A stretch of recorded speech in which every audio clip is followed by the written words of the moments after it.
Welcome to the channel, ladies and gentlemen. Today we are going to be talking about something else that I picked up here, and I did this for this right now. I believe I'll be using it here. I've yet to fit it in here to see if this is exactly what I want to use or not. Because if I don't want to use it for that, I can certainly use it on my 65 F100 that happens to be outside. Because again, it will also get an upgraded wiring. So I'm not exactly sure if I'm going to do this or not. But hey, I thought that I would do a video on this because then that way you know, again, what you're getting. Because I went doing research, I didn't see nothing. I mean, you can go to Painless Wiring, you can actually type in the part number. And what will happen is that you kind of just see this. That's it. I mean, you know, picture like that, right? That's it. So you have to kind of like figure it out. Right, like by zooming in, and I couldn't really zoom in on a lot of stuff. But here, I'm hoping, I don't really plan to take this out of the packaging, but I do plan to explain what I'm seeing here, so that way you have a really good idea of what you're getting or not. So what this is a painless wiring, 22-way bulkhead connector. The part number is 4130. Part number 4130. This is the back here of the card, and no instructions at all whatsoever. So again, another thing like my eBay kit here, just no instructions. You got to kind of figure this out. It comes in a plastic bubble pack like so. So I got this on eBay. I got it from, I believe to be a pawn shop seller is where I got it from. And because I mean, they said it was new in the package, but when I got the package, this package was already broke open, which is fine, but it was all there, I believe. I mean, I don't think I'm missing anything based on the pictures that I have found. Again, pictures that don't really give me good details. Yeah, I haven't, I don't think I'm missing anything, but it was broke open. And the other reason why I believe I got this at a pawn seller is because all the products that that particular seller was selling was not all the same. It's not like it wasn't all automotive stuff. It was automotive and knickknacks and jewelry and just all kinds of things. But not only that, I believe, if I'm not mistaken, this thing generally at retail is around 80. It's north of 80 bucks, if I'm not mistaken. I got this shipped to my door. I made an offer, is what I did. I made an offer for 30 bucks, and they took it. I think they were asking 37 bucks, I think. But I made an offer for $30, free shipping via U.S. Postal Service, and I got it. So, otherwise, when I was looking around on eBay and Speedway Motors and Summit and all that, I did find other connectors, including this one. I did find other connectors. One of the ones that I found on eBay that I thought was interesting was more of a rectangular style bulkhead connector. You know, you would plug them together, and then you take this big old lever and you kind of lever that, and it would lock in. Like it won't, you know, it's like a quick release kind of thing. This one here, as you can see, is going to be a thread that threads into this, you know, nut right there, and that's going to pull it together. I don't really care either way. But I'm just saying that I saw that there was one online on eBay that was, this was probably one of the most popular ones that would come across. And then I saw the other one on eBay.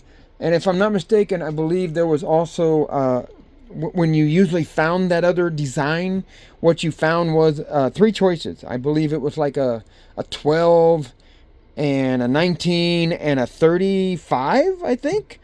Wire capability. And the other thing, I think, if I remember correctly, is that it also had, you know, like most of these, see, there's no instructions. Again, no instructions at all. So I think for this one here, you're supposed to use like 24 up to 14 gauge wire that will go with these connectors here and inside here. And if I'm not mistaken, I believe that the other bulkhead allowed for like 2 or 3 spots that were going to be, I think, 12 gauge or something like that. And that would be like, you know, if you were, you know, bringing power through the firewall or whatever, and you know, for your ignition switch or something, like straight off the battery or something like that. I think that's what you could do with those other connectors. Now this one here, again, I believe it's either 24, 22 gauge up to, I want to say 14, or maybe it's even smaller than that. I don't know. But I just know that typically, again, with this situation, I've got this Speedway motor universal wiring kit. If you want to know more information about that, I have a video on that here on any of my channels that I have, Rumble and YouTube and anywhere else. So go ahead and go check that out if you're interested in seeing that. But basically the wiring that they use for that is pretty much what Painless used for their sizing of wire, etc., etc., etc. And so I figured, you know, it's going to work. And again, I got this from what I believe to be a pawn dealer at a very cheap price. So that's the reason why I went with this. The only downside I can see to that other connector that, you know, has that plastic lock is that that plastic lock could break.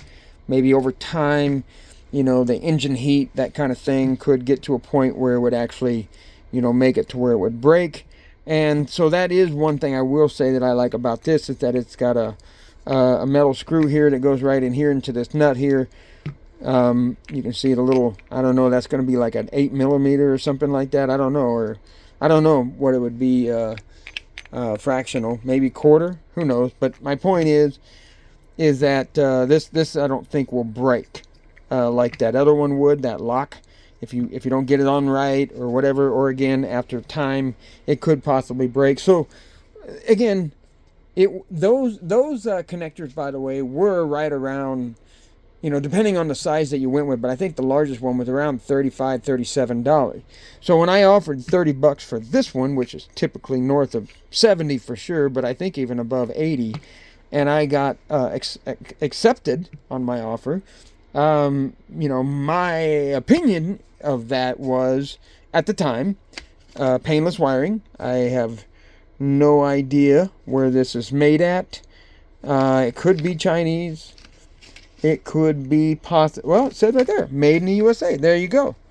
Made in the USA. So that was one of the reasons why I was favoring this one, especially when I got a hell of a good deal for it, was the fact that it was, I thought at the time, and I didn't realize it until just now, that it would possibly be made in the USA. So even if I had to pay full price for it, if I had known that it was made in the USA, I probably would have swung a little higher to pay for that than that other connector. But letting you know that if you're a cheap ass and you like Commie China, well, there's connectors out there for you. So anyway, all right, so let's see what we got here. Well, obviously this is the plug that is going to go on the outside.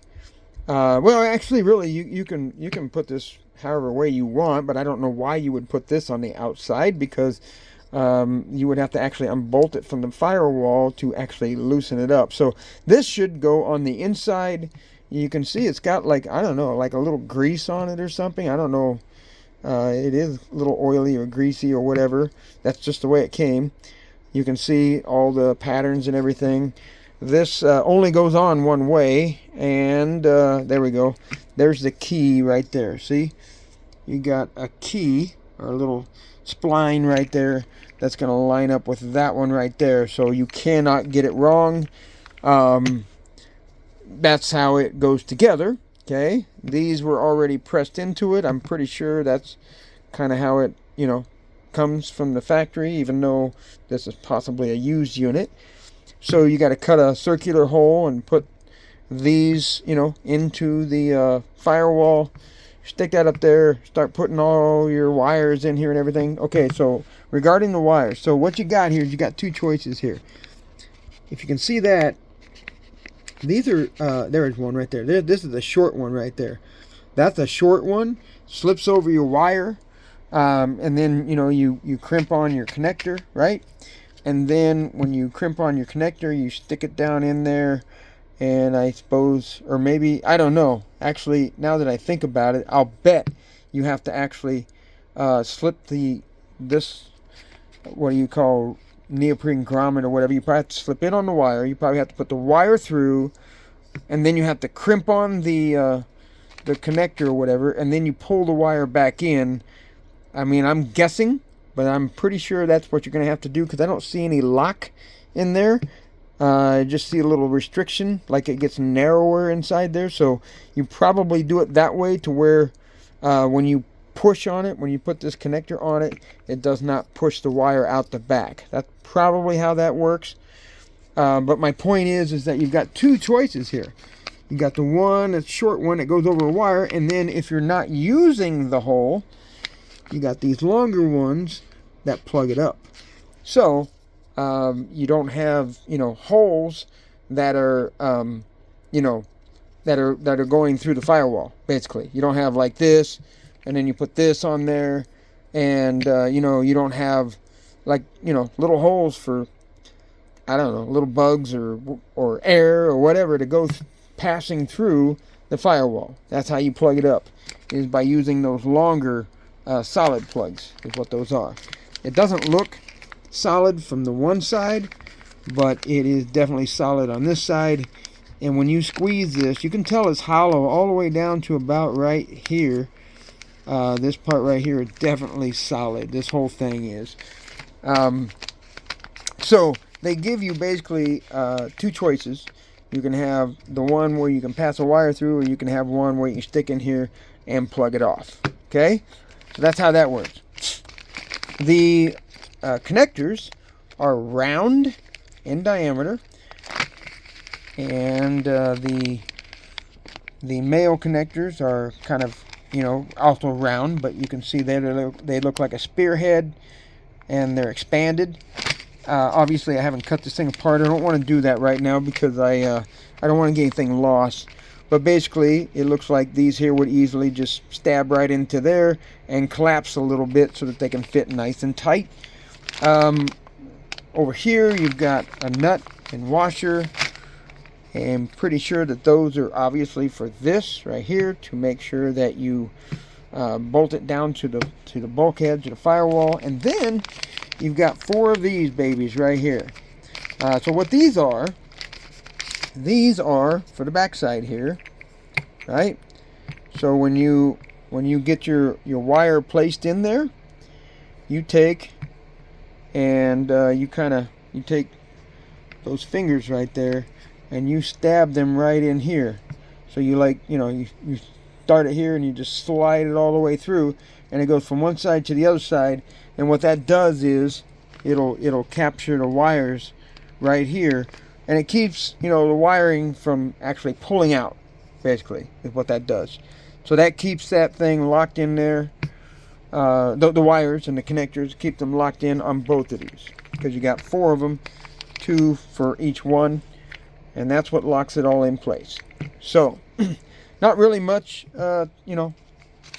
information really, but in my opinion, better information than what you would be getting if you actually went to their website. Because again, this is what you saw. You saw this right here. Ta-da! Hey, you like that? What can you tell? You can't really tell. But I can also kind of tell you how everything is, what it's for and what it's being used for. And obviously, you can see a tang right there. So that means that when you slip that in there, it's going to lock in place, and then you'll have to bend that tang back to release and pull it back out. But again, this is what I'm planning on using when I put the 22 wire universal kit from Speedway Motors into this car, or my 65 F100 outside. Just not 100% sure how I'm going to do that yet. I was going to use, just so you know, I don't have them over here anymore. They're in that bag right there, but I want to dig them out. Let's see if I got some right here. Yes, I do. I was going to use Anderson power pole connectors. They used to call them Sermos connectors back in the day, back in the 80s and 90s. But anyway, this is what they look like. Here's another example right here of what they look like. I love these things because you can obviously slide them together. You can make them You know, you can slide them apart. You can slide a whole bunch on them and make a big old, you know, a big old bunch of them, etc. The only thing that I do not like, and the reason why I went with this, because I was going to do this. I was actually going to take and just mass a bunch of these together, because I have a whole bunch. I use these all the time. I was going to mass a whole bunch of them, you know, stack them, yay, and then kind of, you know, I don't know, epoxy them into my firewall or something like that. The reason why I did not is because when you know, you plug in, let's see, well here's a good one. You see right there? When you plug those in, what's holding them together besides friction? Now, they hang on pretty good. Like when you I mean, I use these in RC, you know, applications mainly. That's how I got started with them anyway. These are silver plated contacts, and if you know anything about silver, it's really conductive. I mean, well, besides gold, but gold is very expensive. But silver is very resistant to corrosion, and it's very electrically conductive. So that's why these things are awesome. Again, I've used them in RC cars and beat the crap out of them, etc. Or at least my kids have anyway.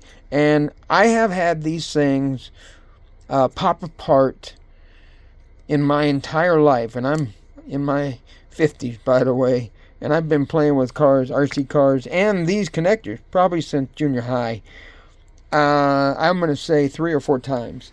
So what I'm saying is that it's possible that these things can be disconnected. And that's the reason why I did not continue to push to do these. So I just didn't want the chance that, you know, you could snap, because I could easily use these like for tail lights and headlights and all that kind of stuff. But again, the biggest problem is just not knowing that it's going to stay together. I'm not really worried about the fact that it's going to corrode or anything like that. Again, that silver plating, that's awesome shit. And even if I did, I mean, I would just put I'd just lather it in dielectric grease or something. I mean, I've used these before already, actually, in outdoor situations, and that's exactly what I do. I just take and goop them up with dielectric grease, snap them together. But again, I'm using them mainly in a situation where there's not a lot of, you know, chance that things can vibrate or jolt to where they can, or tug on the wire to where it could actually separate. Because I definitely do not want to be, you know, driving along on the highway, interstate, whatever, busy traffic, and then suddenly one of these connectors just, you know, out of the blue for whatever reason starting to come apart. I want everything to be, you know, tied together, or, you know, like these connectors right here that I got off of eBay. I do have a video for that, by the way, so make sure you go check it out. But these here, as you can see, actually have a clasp system, and they're weather tight as well with the rubber. And, you know, so basically when you snap them together, they're not going to come apart, unless, of course, that plastic tab breaks, right? So, but that's probably very likely not to happen, okay? So, anyway, that is this particular Painless Wiring 22-way bulkhead connector. Again, part number 4130. Now you've seen it. You have a very good idea of what you're getting and how it works, and about how much it's going to cost you to do it and why you would use it. And I hope that's really good information for you. Like, subscribe, come back again. I'm going to have some more stuff for you. And we'll move on. See ya.